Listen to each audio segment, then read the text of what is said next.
En ce temps-là, Strasbourg-Saint-Denis bruissait encore de l'énergie chaotique des quartiers populaires. C'était peu de temps avant que le quartier se fasse sauvagement gentrifier la gueule. Les boucheries halal donnaient encore du tu aux coiffeurs algériens. Les blédards se réunissaient devant les magasins de téléphonie mobile détenus par des Pakistanais. On pouvait s'échanger des cigarettes trafiquées et des bananes plantains. C'était la grande époque des magasins alimentaires chinois et des tailleurs turcs. Les salons de coiffure afro avaient pignon sur rue. Salon de la tresse, palais de la mèche, prestige beauté, Saint-Esprit cosmétique, gloire à Dieu coiffure. À la fin du mois d'août, le bordel de SSD est à son paroxysme.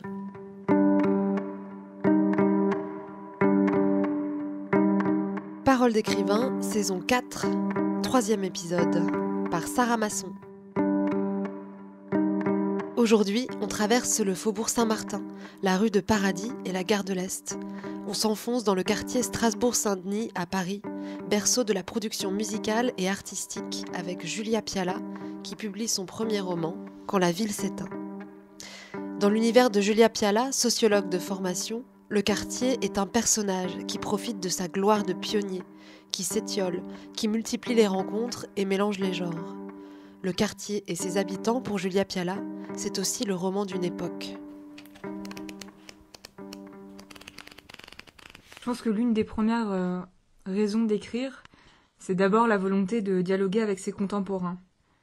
On vit dans une époque, on lit des œuvres, on s'intéresse à des auteurs, et la chance qu'offre l'écriture, c'est de pouvoir apporter sa petite pierre à l'édifice, sa petite contribution à une discussion plus généralisée, à un échange d'œuvres, et faire avancer une conversation à son modeste niveau, en produisant un travail, un texte, ou alors une œuvre visuelle, qui va entrer en résonance avec les œuvres qui nous ont parlé, qui nous ont émus, qui nous ont touchés, qui ont provoqué en nous tout un tas d'émotions. Le dialogue chez Julia Piala est une constante. Dialogue entre populations, dialogue entre générations, entre les styles de musique. Ça rebondit, ça discute, ça s'enflamme dans le cœur de la capitale. À la manière d'une experte, Julia Piala dissèque les us et coutumes d'un lieu toujours en effervescence. On se retrouve chez Jeannette, néon rougeâtre, bar marbré, élégant mais pas clinquant, où l'on boit des spritz entre nonchalance et convivialité.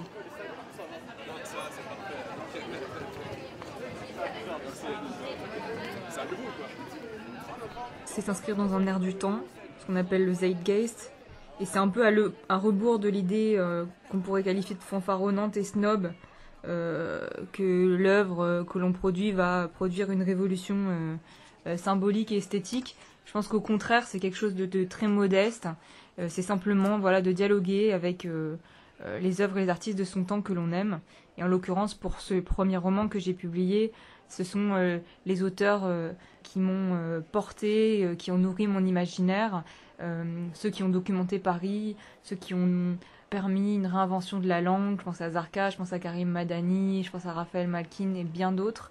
Et donc voilà, c'était s'inscrire dans un prolongement, dans une continuité et poursuivre la conversation. Écrire, selon Julia Piala, c'est aussi dialoguer avec soi-même, exprimer ses émotions, ses obsessions, et faire émerger ce qui nous traverse, ce qui nous importe, ce qui nous chante. Ensuite, je dirais que écrire, c'est exprimer une singularité, alors que ce soit dans la forme, le style d'écriture, le registre de la langue, tout un tas de choix en fait stylistiques qui peuvent être faits par l'auteur, mais aussi exprimer une singularité quant au sujet qui est abordé.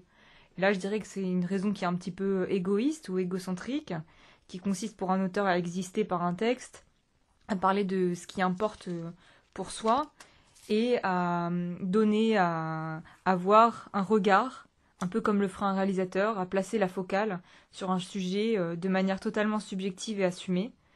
Et par exemple, donc dans le livre que je publie actuellement aux éditions Lattès, donc Quand la ville s'éteint, il y a eu tout un travail qui a été fait de placer la focale sur les dominés, les impensés de la société, ceux qu'on ne veut pas voir. Le livre commence en parlant des coiffeurs africains de Château d'Eau. Il se termine en parlant des épiciers arabes qui sont ouverts 24 heures sur 24.